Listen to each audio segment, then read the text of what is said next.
Hello, hello, hello. Oh Hello. no. Mhm. I don't know what we're doing with our intros anymore, but hi on you Iconics wrestling nerds out there. And welcome to another exciting question mark episode of your Takedown Troop reviews, your weekly TNA wrestling review team. I am one of your hosts, Mikey El Jefe himself. Joined with me is my Biconics work husbando, if you will. I have lots of work husbands here because I work up with a plethora of menses, which is a sentence that I should have thought about saying Mm. before I did, but it's too late now. Um, as you guys can see, unfortunately, our third co-host, Andrew, is still living his best life, busy in, tech week and getting ready for theater performances. So, but he will be back soon. He sends his regards and he's still watching the product along with us. So, me and Will are going to hold down the fort once again this week, and we're going to bring you our perspective and our review for this week's episode of TNA Wrestling from Thursday, February 22nd, 2024. So, this is the go home show before No Surrender, which at the time of this recording has already finished up. So, me and Will have things to do tomorrow on top of everything else we already do because we got to find time for watch it. But Mhm. shameless plug, me and Will are going to be reviewing this pay per view Sunday evening live. So, make sure that you watch this and then you can come hang out with us on Sunday. But with that out of the way, let's just jump into it. We opened up TNA Wrestling this week. Chris Sabin versus Jason Hotch of the Good Hands. This match came about because Chris Sabin is tired of Mustafa Ali having fanboys. And we reiterated this last week that still my favorite part that I've seen the last week or two, Chris Sabin punched a dude in the face, and that was Mhm. intense. Yep. I was like, "Oh, I guess this That's is a, where we're going with this now." so I figure because I'm like, we're trying to keep Chris Sabin busy because Ali is not necessarily wrestling in the ring quite yet. He is making his debut in TNA in a wrestling ring at No Surrender. So, I mean, there's not really much for me personally. There's not really much to say with this match. Mm-mm. I thought it just continued to serve the purpose. It gave Saban a win. We're just kind of keeping Saban busy until we get to No Surrender, which I was like, okay, let's see where this match goes. And I thought it was okay. It was I all don't think it right. was inherently bad, but I was just like, it just serves the purpose to get Chris Saban another win and to keep him busy as we're getting ready for No Surrender. Yeah, agreed. I was telling you, I was like, I felt like I've seen this match before, so I was like, okay. I mean, it was good. I mean, didn't have any. I didn't have any complaints about it. It was just, it is literally just a. We need to keep him busy, so let's do this match. And it's like, okay, and Sure. that's kind of what it felt like. Like it was a match to have a match. Which isn't necessarily No, bad, but I was like, okay, that's cool. So yeah, Chris Saban picks up the win here. And then we immediately jump into a Mustafa Ali promo. yeah. I'm going to keep saying this until the wheels fall off. I am so happy to see him back on my TV screen. Oh, I know. We were robbed, but that's okay. We were. We absolutely were. I'm not bitter about it. I don't know what you're talking about. Not at all. I am not bitter at all. Me neither. That's crazy. Mhm. No, but I really enjoyed this promo from Mustafa Ali. It's still the presidential candidate, if promo where he's like, Chris Sabin is 10-time champion. And then he got creative with his shade. He's just like, but even though Chris Sabin has won this title 10 times, that means that he also lost this title 9 times. And I'm just like, well, damn. I mean, that's factually correct. That's kind of shady, but not really. But it Yeah. kind of is. I love how he's actually using political smear tactics in these Yeah. promos. It's pretty He's like, funny. let me give a compliment that's really backhandy, but also is not offensive to say. Oh, I know. But Ali promises that he will be the leader that TNA and the X Division needs, and that he is Mustafa Ali and he approves this message. I am so ready to watch this match at No Surrender. I cannot wait. I agree. I can't wait. I can't wait to see this match between them. And hopefully our predictions come true because I want Ali to win so Me too. bad. Me too. I love Chris Sabin, but I feel that Ali has the potential to have some fun while he's here in TNA for the next month or so. I can't wait for it. That's gonna be I fun. can't either. I think it's gonna be really good. Right. So, while not necessarily happened on the show, I wanted to take a quick pit stop real quick. And because I forgot, I wrote this in my notes on the sidebar, so I don't know where to put this, but we're going to do this now. Because we're talking about former WWE folks with Ali coming to TNA, I would like to take the time to congratulate Nick Nemeth, who is your new New Japan Global Champion, beating David Finley over the last 24 hours. And he is now a champion in New Japan. So I was just like, you go, Nick. I'm so proud of you. Yay! So he has a championship in New Japan, which is crazy because that's the big Japanese promotion. So I'm interested to see, him holding this title while he's also in TNA, which is also really fun to watch. I cannot wait. But wanted to take the time to congratulate Nick Nemeth because he is our TNA boy here. Yep, And good on him. He's doing the damn thing after being released from another company. that's awesome. It really is. So now back to our regular scheduled programming. So after we get the promo from Ali, we then have some back-to-back segments. First, we have a promo from the System. They're talking about the main event tonight, but then they're also looking ahead towards No Surrender and how they're going to destroy Alex Shelley, which then prompts our favorite on-screen manager character, Santino Marella, to come in and basically tell them it's like, even though Moose, your match with Alex Shelley might be no surrender slash no DQ, but to make sure that no shenanigans happen, if the system puts their hands on Alex Shelley, Moose will lose his title, but then it also is the same thing. If Alex Shelley's peoples, Santino's words, not mine, put their hands on Moose, then Alex Shelley will lose the match and he will not get a chance to win that title. So I'm hearing Santino say this, and then I'm thinking to myself, we know that's not going to happen.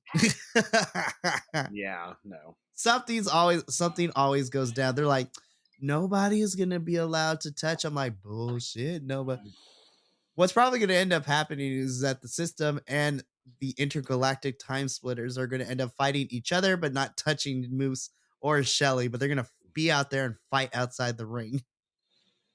Which would be great. Oh, that'd be hilarious. I think it'd be great. Hmm. So from here, we get Chris Sabin, who's walking through a door after his match, and he talks about how he's going to continue to do what he needs to. He's tired of Ali cutting these promos. He's tired of Ali having these fanboys like the good hands. And so he literally ends his promo by saying, he's like, I'm coming after you, bitch. I was like, well, damn, Chris Sabin. Kind of naughty cursing, sir. I was like, you don't normally curse. So it was kind of weird to hear him say that. I was like, Oh, I know. sir, I need you to have several seats. I don't know what's going down with you, but We I can't. also love that as Chris Sabin's walking out, we see a poster for Ollie in the background. Yeah, that was funny. This is it's so good. Yeah, I love it. I can't wait for. I can't wait for the pay per view. I know. I was Just to like, that's see. not. I'm super excited. I know. I'm just like, I was so tempted before recording. I'm like, I have some time. Do I want to watch No Surrender? No. I'm gonna wait till tomorrow, and I'm staying off the internet.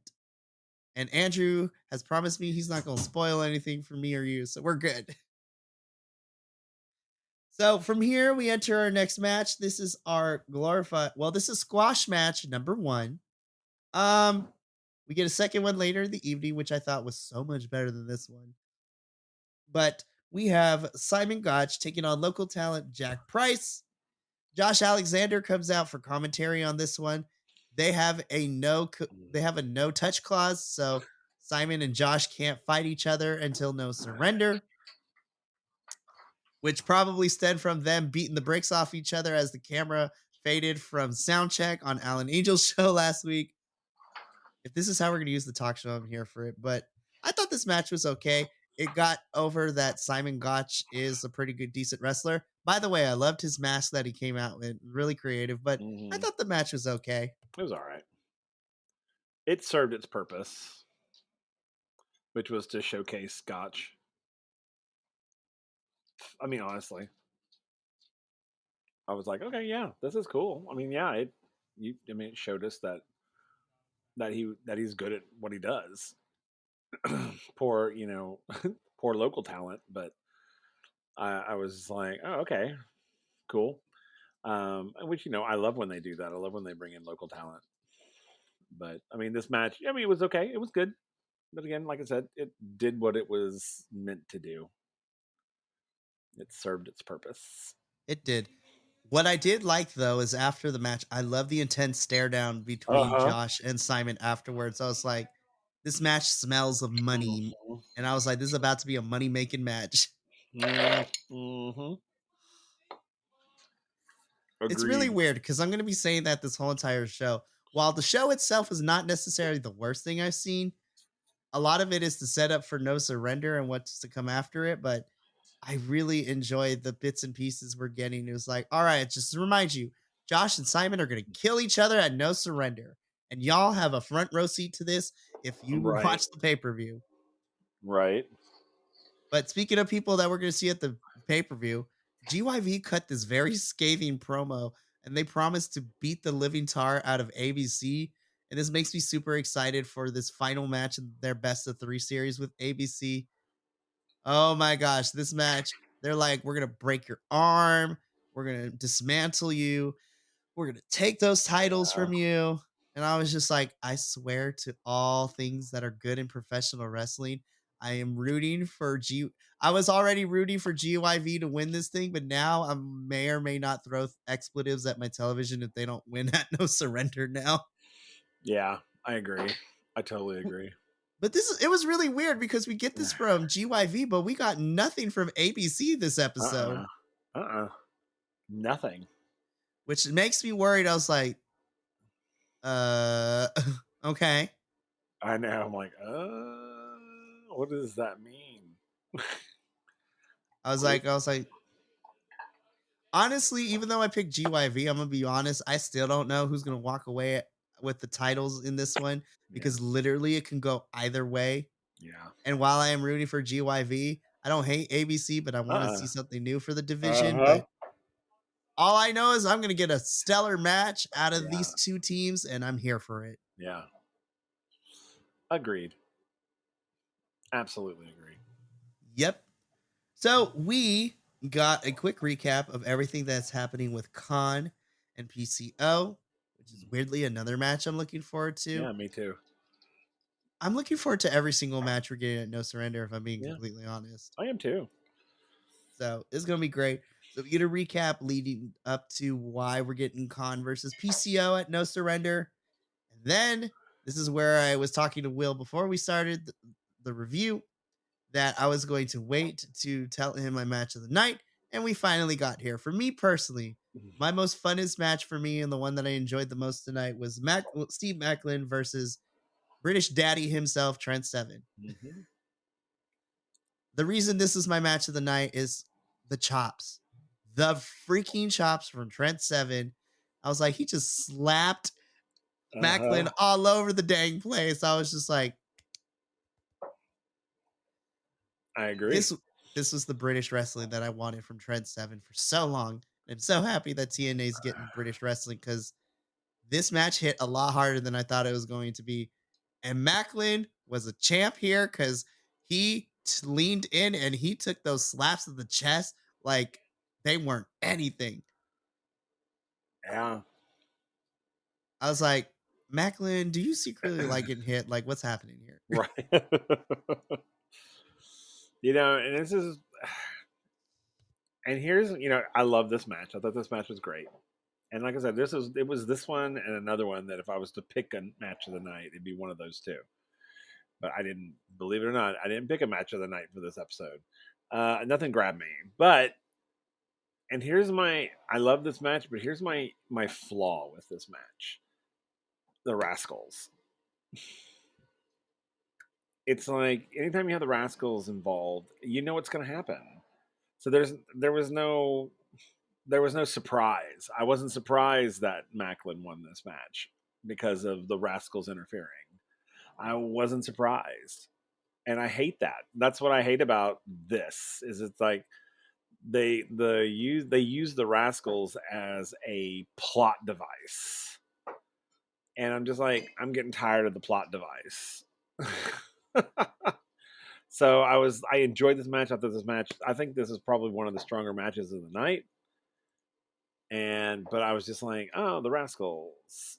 Okay, well we know who's going to win this match, and sure enough, and I can tell you now, I love Trent Seven and Mike Bailey. They're two of my favorites right now. I'm happy that we finally get Speedball Mountain. Me too. I love this team up. I think this is a great team up. I like their dynamic together, the whole 9 yards, and we get a little bit of that later on too, which is great. So, but yeah, I really like this match. I just it to me it was super predictable. It was I super mean, predictable, that's very, very fair. and I hate that. I hate that, and that may just be me and my brain, which is very possible. And I hate that.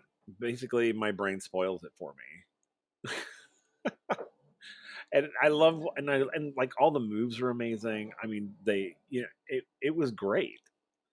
I mean, they all had some stellar things. Yeah, the slaps were just like you could hear them echoing in the building, and it's just literally the minute the Rascals walked in the room, I was like, well, okay, there goes this match.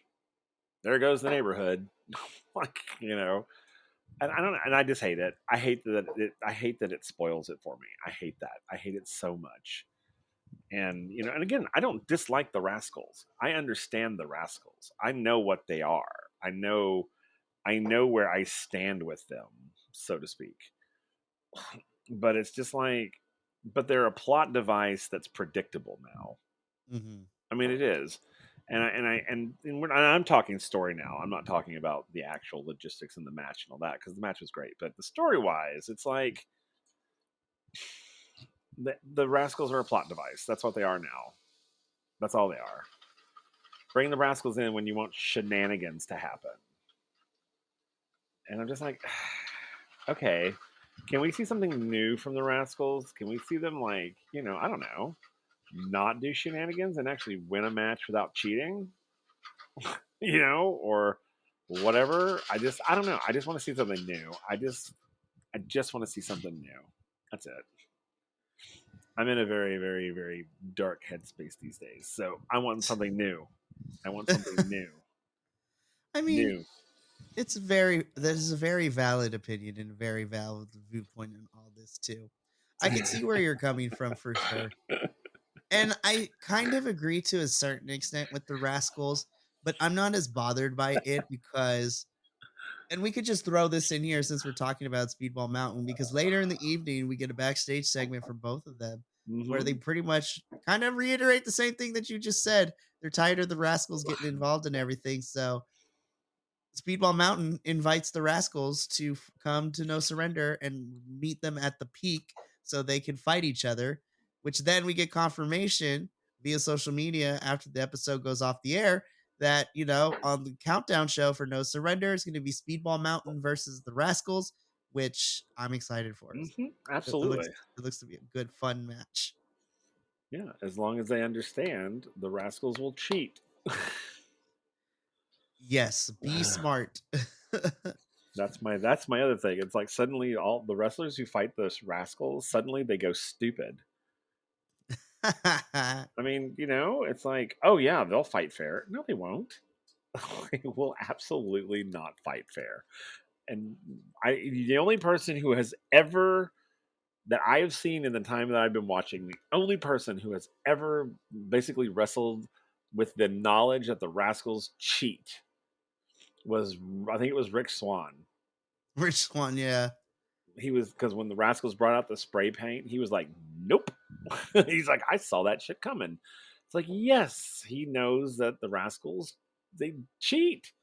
They do everything they can, and it's just, but everybody else who wrestles them for some random reason, they just forget and they fight them like honorable wrestlers, and it's like they're gonna cheat. Come on, they're called the Rascals. Come on, it's in the name. So anyway, I just want to see something new. That's it. That's all I'm asking. Give me something different. We get it. You're Rascals.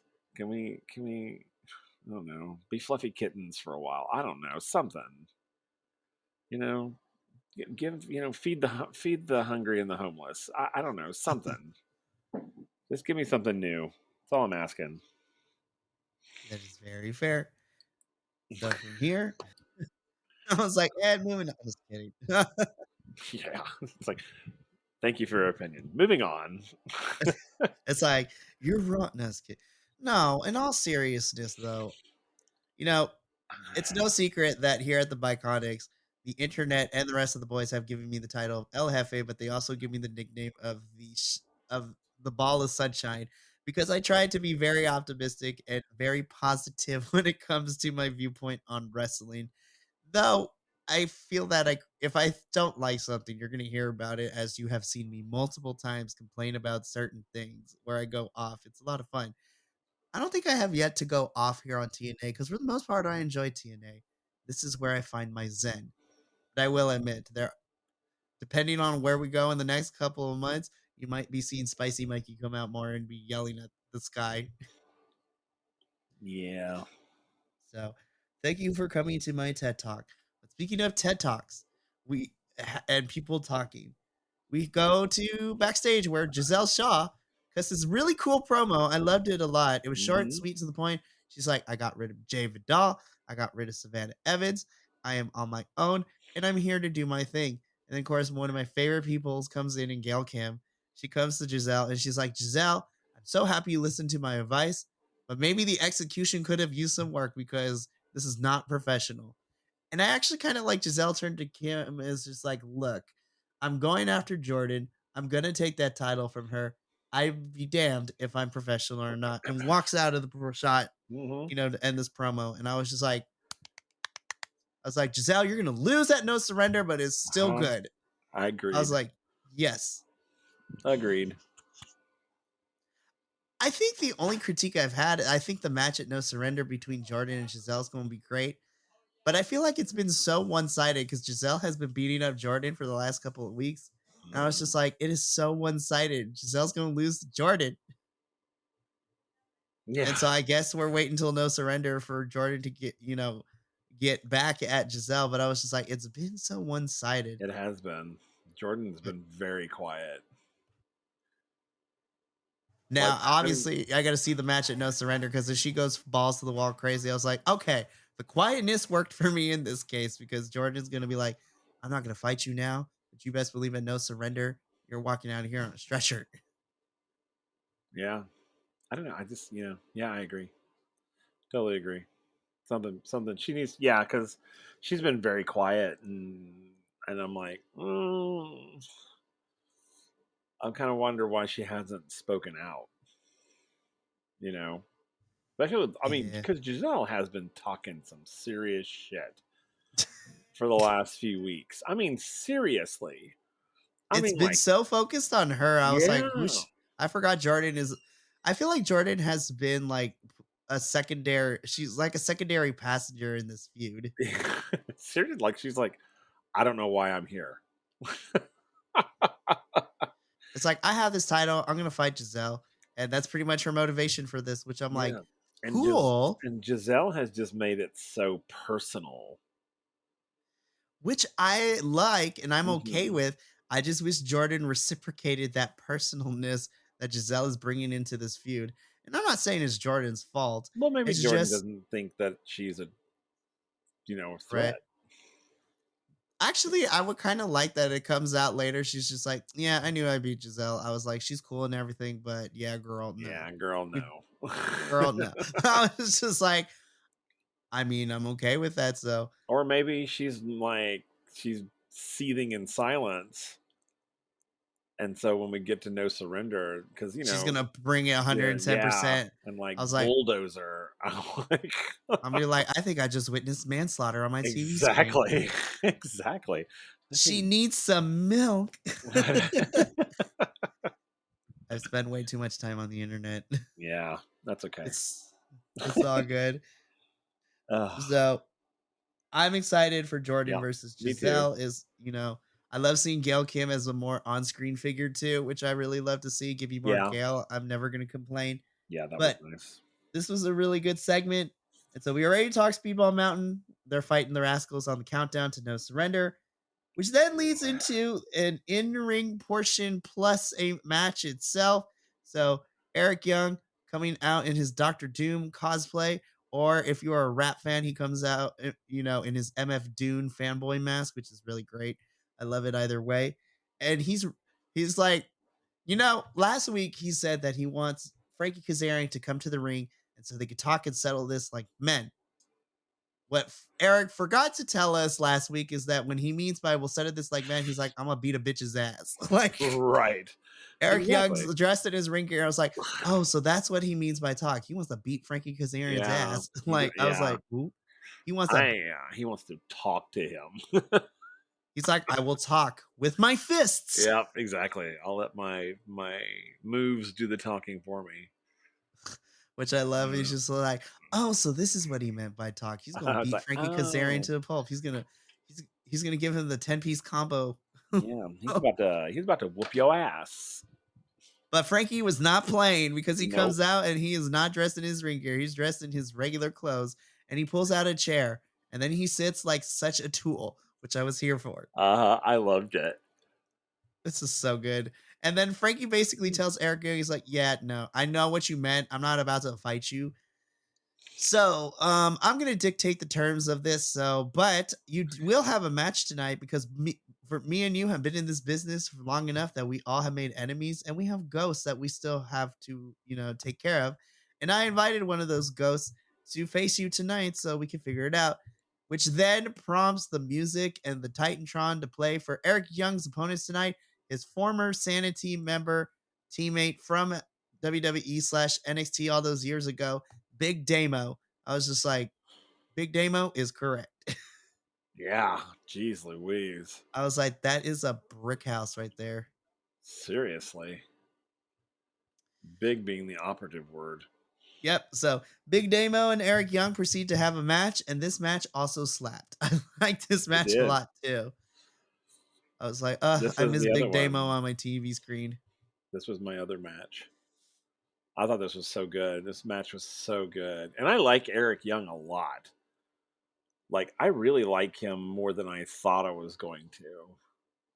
Because when he first came in, I was like, okay. I mean, he's good, but I was just like, I wasn't connecting to the character. And then after the brutal betrayal, and then I was kind of like, oh, okay. And then I was watching him, listening to him talk, and then I was like, oh, okay. I kind of like you now. I really, I kind of, I'm, Team Eric Young now.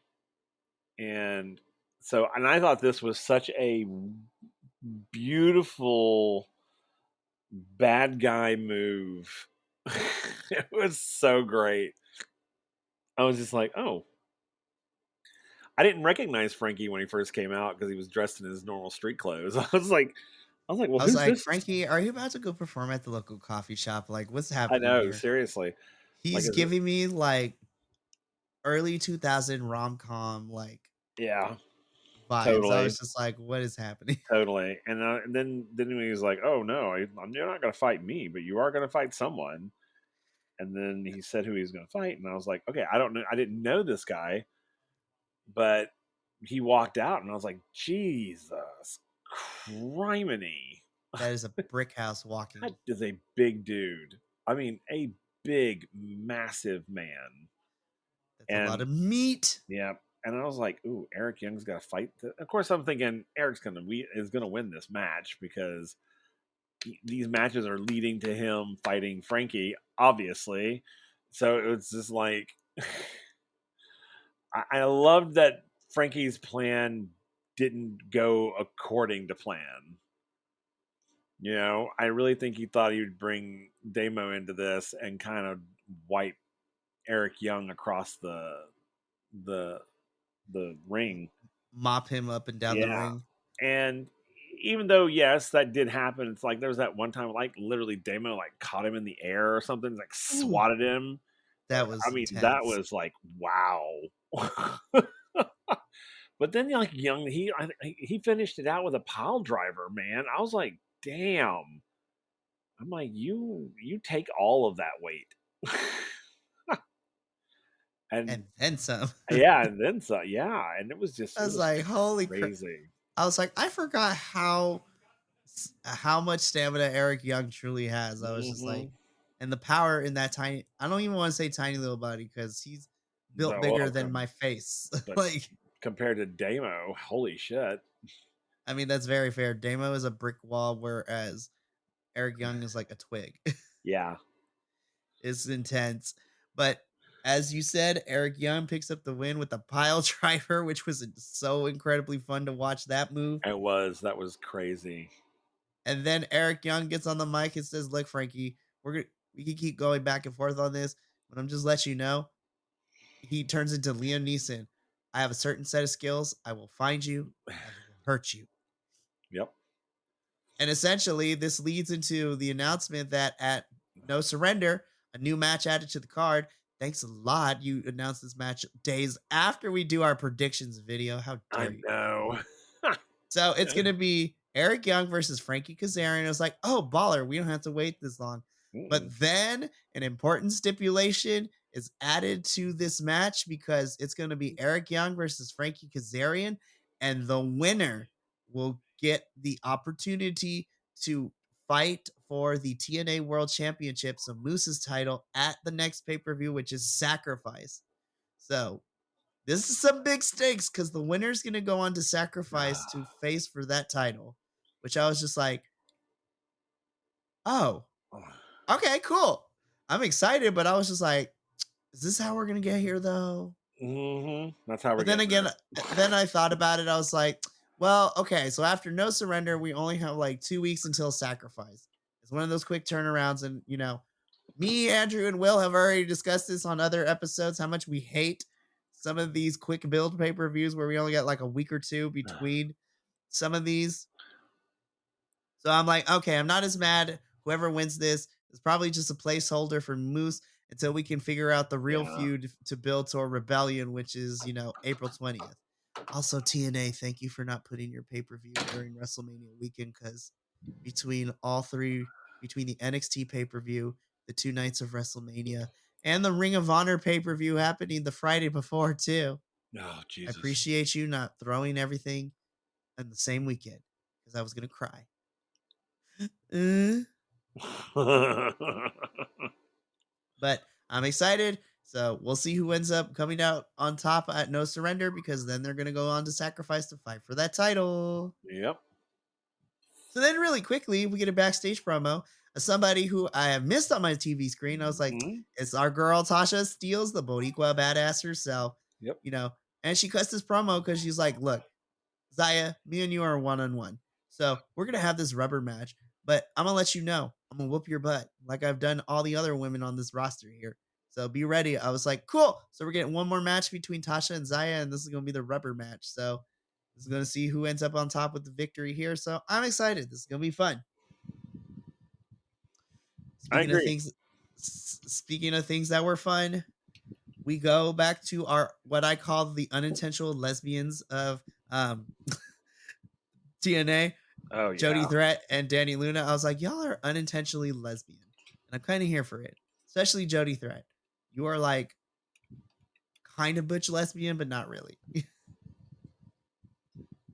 I I love these know. girls so much. I'm actually happy that they've been put together as a tag team because there's such a weird dynamic between them. I kind of like it. Yeah. But basically, this promo sets up that Jody and Danny are going to be watching the match between Decay and MK Ultra closely at No Surrender, which means to tell me it's like, oh, Jody and Danny are going to be next in line for these tag titles, which I'm here for. Yeah. Agreed. Listen, if it was anything between Jody versus Masha and Killer Kelly versus Danny Luna, which we got last week, I am here for an MK Ultra and Danny and Jody threat feud. Like, I'm here for this. It's I gonna be so agree. good. I love these girls so much, and I'm happy that we're expanding the Knockouts tag team division because we desperately need it right now. Because right now it's just MK Ultra and Decay. Oh, I Uh, know. but I'm excited for that match. And then the world has been waiting. We finally got the in-ring debut by Ash by Elegance. Oh, it was so funny. I love how they're purposely misanouncing the name. It's a Chevalier, but it's like the Yeah. Chevalier. La, la, la, la, la. Yeah. I was like, what is happening here? Oh my god, I know. I was like, it's so camp. I loved it. Ash by Elegance. This was also another squash match, but this was the better of the two because Yep. this match ruled. I was like, Savannah Thorne got some offense in, but Ash by Elegance, I Yep. loved you so much. I Oh love yeah. I love the ad lib she did when she was yelling to you are very disrespectful. It was very rude. I was like, what is happening? I know. Oh my god, that was so funny. Her Chevalier is such an additional character too. I love the addition that he brings to this whole thing. Like, I mean, the match itself was nothing to write home about, but Ash by Elegance shows off her athletic prowess. She picks up the win here. What I even love too is that, we cut back to commentary team who are supposed to do the bumpers and stuff like that. And the Chevalier comes back out. He's just like, one more thing. Ash by Elegance has left the building. Have a good to the rest of the show. Bye. I was Yeah, I like, know. and then they cut back to commentary team and Tom Hannafin and Matthew Raywall just looking there with their mouths up and they're like, that just happened. Yep, it sure did. Oh my god, it was so good. And I love I love everything about this. I really do. And I didn't know how if I was going to like it actually, you know? I was like, okay, the promos were great. Uh, all the setting her up for her in-ring return, blah blah blah. And I was thinking, oh, these are really cool, but is it going to be all hype and no substance basically? I was like, is this what it's going to be? Are we building this character that's just fluff basically? And no, not at all. I was like, okay, welcome back, welcome girl, welcome to the ring, because she was pretty on fire. I was kind of impressed with it. This is a really enjoyable match. For a squash match, it really was enjoyable. And I will totally agree with you that this was the better of the two, for sure, because she's Oh, just absolutely. fabulous. It really, really was. And I'm excited to see more of Ash by Elegance in TNA now. And, we shall see where this leads for her and, what we're going to do with her. Then we get to our main event. This is a 6-man tag team match between the System, being represented by Brian Myers, Eddie Edwards, and your TNA World Champion Moose, taking on the team of Kevin Knight, Kushida, and Alex Shelley. This match was given like 22 plus minutes. Uh There huh. was a lot of spots in this match that I really enjoyed. But overall, I was just like, okay, we're continuing the story.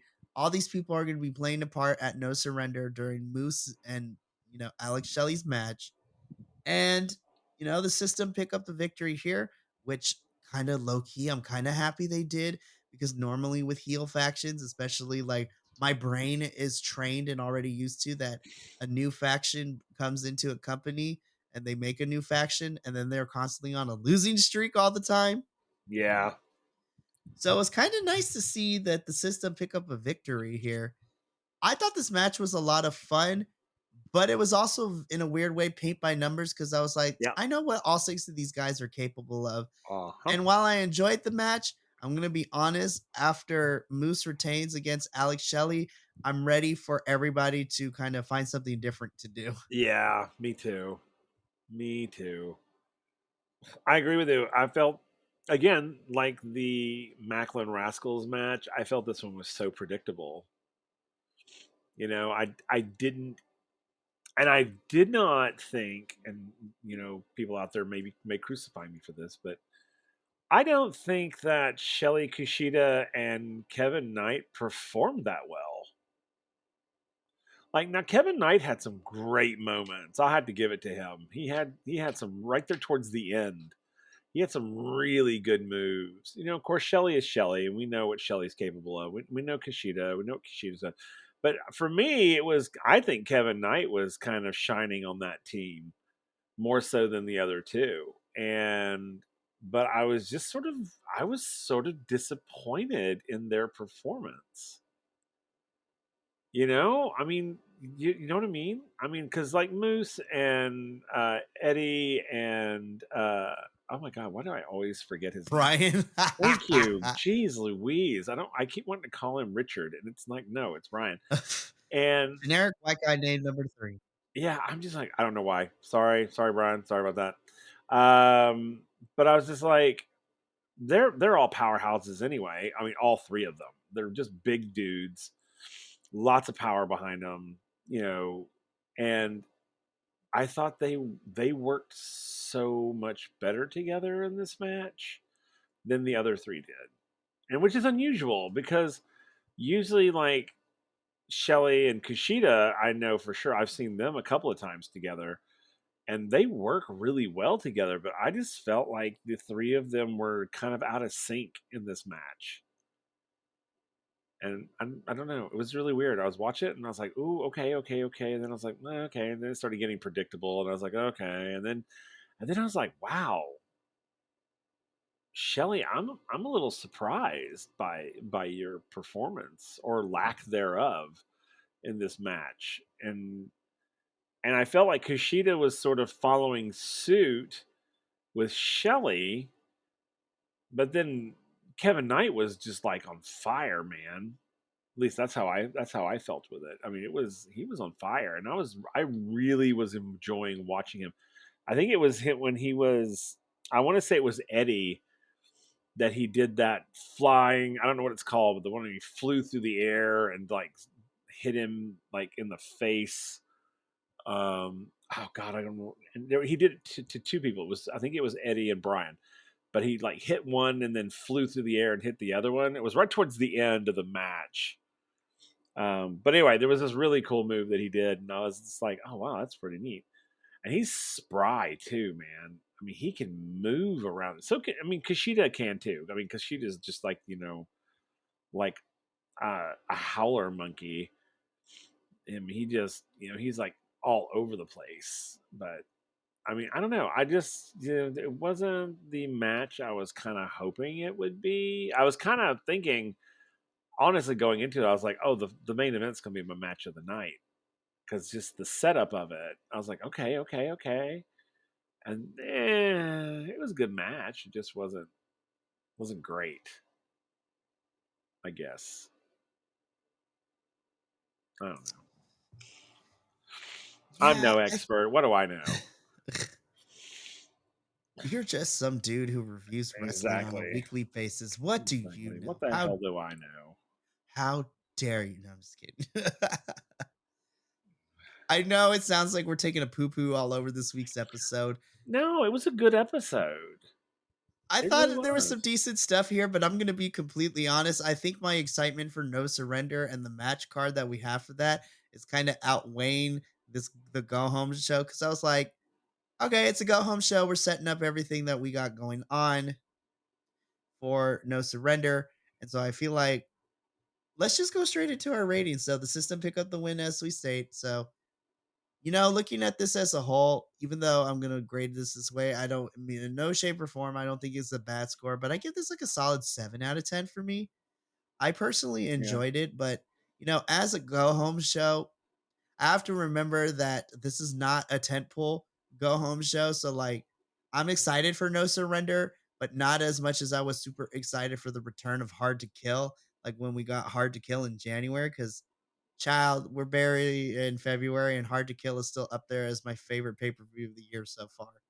And we still got a whole year of content to go through. But I thought there were some fun matches. we're continuing builds to No Surrender, and we're teasing some stuff that's going to be happening post Surrender too. I don't think the show was bad. I still enjoyed it, but I was like, okay, I give this a solid 7 out of 10. It's pretty decent. I agree. I'm right there with you. I put it at 7, maybe even 7.5. I mean, it was not a bad episode. You're right. I mean, it wasn't like a tent pole, go home, but I mean, it was. I mean, at least the episode was very focused on getting us to No Surrender. I mean, at least that was happening. So that's why I would say 7.75. At least they stayed on message and didn't kind of go all over the damn place. I mean, the squash matches, okay, those were fine, but and they were both good. They were okay. The Ash by Elegance was better than the Koch one, or Gotch one. But I thought that they led to No Surrender pretty well. They stayed on message. Yeah, some of the things jumped pretty quickly, but for the most part, they were on message, and that was important. Because we've seen some go home shows that were like all over the damn place, like squirrels put it together. You We're know, looking at you, Bound for Glory. yeah, my God. That whole So build, I was so look. We survived it, and in retrospect, Bound for Glory was top notch, and it was so good. But the build to Bound for Glory was total turd. it was It was horrible. all over the place. I was I mean, like, I was like, what is happening right now? I was like, and then it it ended up literally. being my favorite pay Yeah, per me view in too. Me 2023. too. I was so worried after watching that go home show. I was so worried that it was going to be a horrible, horrible pay per view. I literally was like, oh God, if this is what we have to look forward to, this is going to be horrendous. It's going to be a train wreck on top of a train wreck. And no, it wasn't. It was literally, it became one of my favorites too. It was like, if not my absolute favorite one of last year. I was just like, wow. Okay, so I guess you can't, don't judge that book by its cover, I guess. Because It's like, sure. I mean, the cover was rat's ass, but the interior, the body of the book was actually quite amazing. It was heavenly. It really was. It was so So good. good. So we shall see what this one goes. We shall see as well. So that is going to bring us to the end of this week's Takedown Troop review. We will be back next week post, No Surrender, as we literally have a 2 week build to sacrifice. I hate Oh these my quick god. turnaround pay per views for TNA, but look, I'm here to support the talent. I'm here to support everything. And next week's going to be very interesting because it will be the first thing post Scott Demore world. It's going to be very interesting to see what direction we head about it. But we still got one more stop in this Scott Demore era before we head into the new direction. And we will be back here live Sunday evening at 7 p.m. Pacific. Well, 7 p.m. Pacific Standard Time, 9 o'clock Central. You can calculate what that time zone change for you is. Like, it's late. I'm not doing all the math for you. I know. You're adults. But you you can but me and Will be back to be covering No Surrender. But until then, you can check out all the other stuff we have here on the Biconics YouTube channel. Follow us all over the social medias at BC WrestlePod. You can also take us on the go with you because you have audio versions of all these reviews now, which is a beautiful thing. And then, of course, if you want to see us live in person, we are going to be at our first convention at the New Jersey WrestleCon, May 18th and May 19th. Some of us Biconics boys are all traveling to Middleton, New Jersey, and we're gonna have a table. Come say hi. We'd love to talk with you.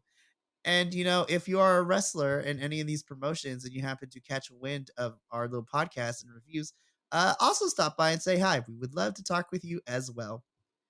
But me and Will are going to get on out of here because we got a full weekend ahead of us.